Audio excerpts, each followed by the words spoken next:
जय जय श्री राधे श्याम। जय जय श्री राधे श्याम। प्रेम उपासना है, वासना नहीं। पर ये जगत प्रेम को वासना ही समझ बैठा है, पर प्रेम उपासना है, प्रेम साधना है, प्रेम चेतना की उच्चतम अवस्था है, प्रेम तप है, प्रेम जप है, प्रेम व्रत है, प्रेम एक शुद्ध और पवित्र भाव है। किसने कह दिया तुमको कि प्रेम शरीर के वासना की पूर्ति है? नहीं, प्रेम तो आत्मा की तड़प है। जब तक उसे परमात्मा नहीं मिलता तब तक वह तड़प बनी ही रहेगी, और प्रेम परमात्मा में ही जाकर रुकता है, क्योंकि प्रेम का लक्ष्य ही वही है। नहीं तो भटकते रहोगे, भटकन जारी ही है। हे गुरुदेव, प्रेम का स्वरूप कैसा होना चाहिए? बड़े भाव से हाथ जोड़कर वज्रनाभ ने महर्षि सांडिल्य से प्रश्न किया। हे वज्रनाभ, प्रेम में स्वार्थ नहीं होना चाहिए। निस्वार्थ प्रेम सबसे बड़ी साधना है। महर्षि अच्छे से समझाने लगे। जप तप व्रत जो भी करते हो करो, पर प्रेम साधना का सिद्धांत एक बात कहती है। आप जप करते हो, तप करते हो, साधना करते हो, पर क्या इन सब साधनाओं से आप स्वयं को सुख चाहते हो? अगर चाहते हो तो फिर वो प्रेम साधना नहीं, वो तुम्हारे स्वसुख की साधना है। इस स्वसुख की साधना से तुम्हें विनाशी पदार्थ ही मिलेंगे, वो अविनाशी तत्व तुमसे दूर हो जाएगा। प्रेम साधना एक दिव्य साधना है। इसमें स्वार्थ के लिए कोई स्थान नहीं है, निस्वार्थ ही इसका साधन है। किसी भी सेवा करो तो उससे मत चाहो। अपने संतान की भी सेवा करो तो ऐसे करो कि इनसे कल को मुझे बुढ़ापे में सेवा मिलेगी, ऐसा भी मत सोचो। बस तुम्हें सेवा करनी है। देखो वज्रनाभ, शास्त्र कहते हैं निस्वार्थ ही बहुत महिमा है, और स्वार्थ तो राक्षसी स्वभाव है। इसलिए जो भी करो उसे सेवा मानकर ही करो, निस्वार्थ करो। यही है प्रेम का स्वरूप। महर्षि ने समझाया। हे वज्रनाभ, ऐसा निस्वार्थ प्रेम भाव श्री राधा रानी में ही दिखाई देता है, जिन्होंने अपने सुख को कभी महत्व नहीं दिया, सदैव महत्व देती रहीं अपने प्रियतम के सुख को। वो सुखी हैं तो हम भी सुखी हैं। ये भाव कृष्ण को जो अच्छा लगे, अपने आप को हो तो मिटा ही डाला है श्री राधा ने। उनको जो अच्छा लगे, महर्षि ने श्री राधा चरित्र को ही आगे बढ़ाया। आजकल श्री राधा रानी मोरकुटी में ही अपना समय बिता रही हैं। बरसाने में एक कुंज है जिसे मोरकुटी कहते हैं। यहाँ अनेक मोर हर समय रहते हैं। मोरों से श्री राधा को बहुत लाड है। बहुत पहले की बात है, अपनी सखियों के साथ ही मोर को देखने इसी कुंज में आई थी, पर यहाँ कोई मोर नहीं मिले, तो स्वयं श्याम सुंदर ही मोर बन आए थे, क्योंकि उनकी श्री राधा बड़ी उदास हो गई थी। और कृष्ण अपनी प्रिया की उदासी कैसे देख लेते? तो मोर बन आए थे कृष्ण ही। बस उसी दिन से इस कुंज का नाम मोरकुटी रख दिया था, स्वयं श्री राधा रानी ने ही। तो कुछ दिनों से श्री राधा यहीं पर अपना समय बिता रही थी। सखियों को भी छोड़ दिया था। कुछ एक दिन के लिए सखियाँ भी उदास थी। श्याम सुंदर भी दुखी थे कि कई दिन हो गए श्री जी हमसे मिलती ही नहीं हैं। सखियों से खूब सिफारिश करवाई, पर उस मोरकुटी में किसी का प्रवेश ही नहीं था। पर आज करुणामयी की कृपा बरसी, मोरकुटी सखियों के लिए खोल दी गई। श्याम सुंदर को भी आने की आज्ञा थी। सब सुख को हो गए थे। श्री जी ने इन दिनों अकेले इस कुटी में रहकर इस कुंज को कितना सजाया था। कुंज खोल दिया गया। सखियाँ हर्षोल्लास करती हुई कुंज में प्रवेश करने लगी। साथ में श्याम सुंदर भी थे। श्याम सुंदर को प्रिया अपने साथ लेकर चली। ओह, कितना सजाया था मोरकुटी को श्री जी ने। सरोवर को जागृत कर दिया था। उसमें हर रंग के कमल खिले थे। कौन से फूल थे ऐसे जो यहाँ ना हो। सुगंध की लहर ही चल रही थी मोरकुटी में। सखियाँ मुग्ध थीं और श्याम सुंदर भी चकित थे। प्यारी, कितना सुंदर कुंज है। प्यारे, एक और सुंदरता दिखाऊं इस कुंज की?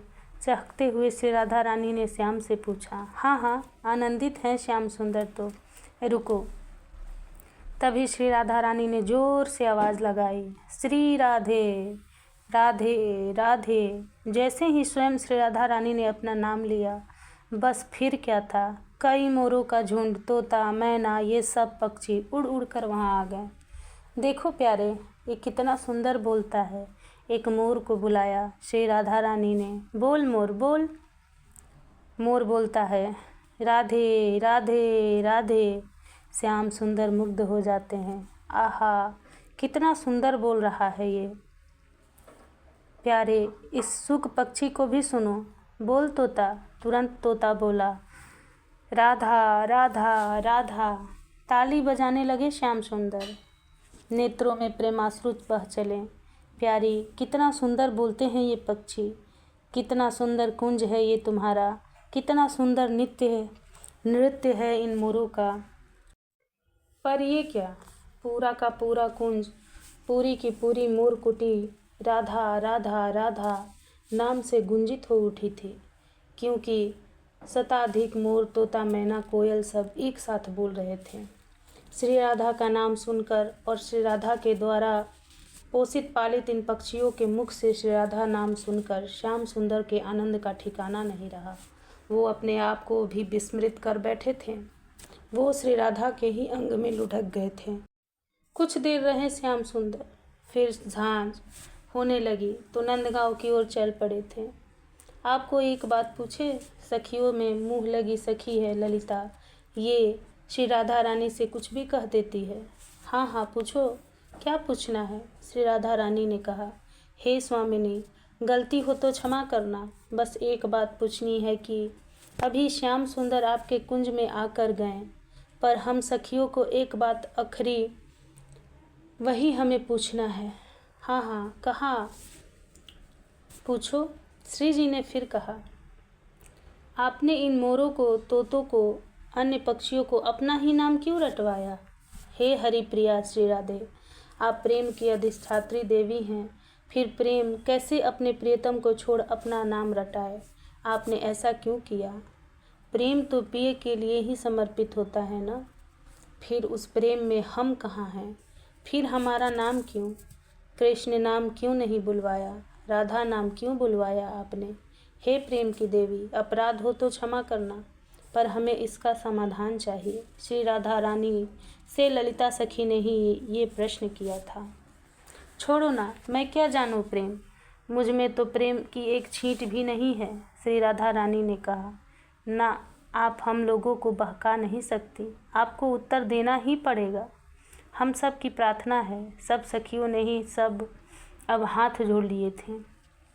अच्छा सुनो, प्रेम को समझ पाना इतना सरल नहीं है सखियों। आहा, प्रेम की देवी आज प्रेम पर बोल रही थी।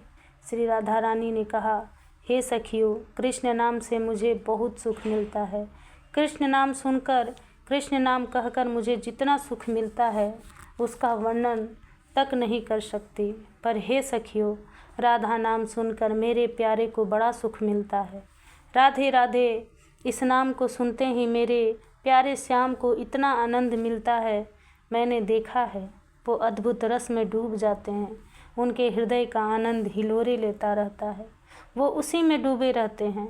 श्री राधा रानी ने कहा, सखियों, प्रेम का अर्थ अपना सुख तलाशना नहीं है, हमें अपने सुख को नहीं देखना। श्री जी ने स्पष्ट किया, सखियों, प्रेम का अर्थ है मेरे प्रिय को सुख मिले, मेरे प्रियतम सुखी हो, और मेरे प्रियतम सुखी हो गए तो दुनिया में किस दुख की ताकत है जो हमें दुखी कर जाए।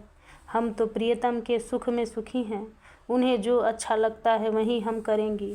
हे सखियों, मैं स्वसुख देख सकती थी और स्वसुख देखते हुए उन पक्षियों के मुख से कृष्ण नाम का उच्चारण करवा सकती थी। मुझे अपार सुख और आनंद मिलता जब मेरे प्रियतम के नाम से मेरा कुंज गुंजित हो उठता। पर सखी, हमें अपना ही तो सुख तो नहीं देखना है ना। हमारी तो साधना ही ये है, वो सुखी रहें, उन्हें अच्छा लगे, उन्हें आनंद मिले। हमारा क्या है, हम तो मिट चुकी हैं कब की। हमने तो अपना अस्तित्व ही मिटा डाला है अपने प्रियतम के चरणों में। सखी, देखा नहीं, जब मेरे कुंज के ये पक्षी मेरा नाम ले रहे थे राधे राधे राधा राधा कर रहे थे तब मेरे प्यारे कितने गदगद हो रहे थे। ओह, हमें और क्या चाहिए, हमें तो मिल गया मोक्ष, हमें तो मिल गई मुक्ति, हमें तो इतने में ही मिल गया सर्वस्व, क्योंकि हमारा प्रियतम प्रसन्न हो गया ना। श्री जी की बातें सुनकर सखिया प्रेम के अश्रु बहाने लगी थी और श्री राधा रानी के चरणों में गिर गई। धन्य हो श्री हरि प्रिया। उफ, क्या प्रेम है वज्रनाभ। जय जय श्री राधे श्याम, जय जय श्री राधे श्याम।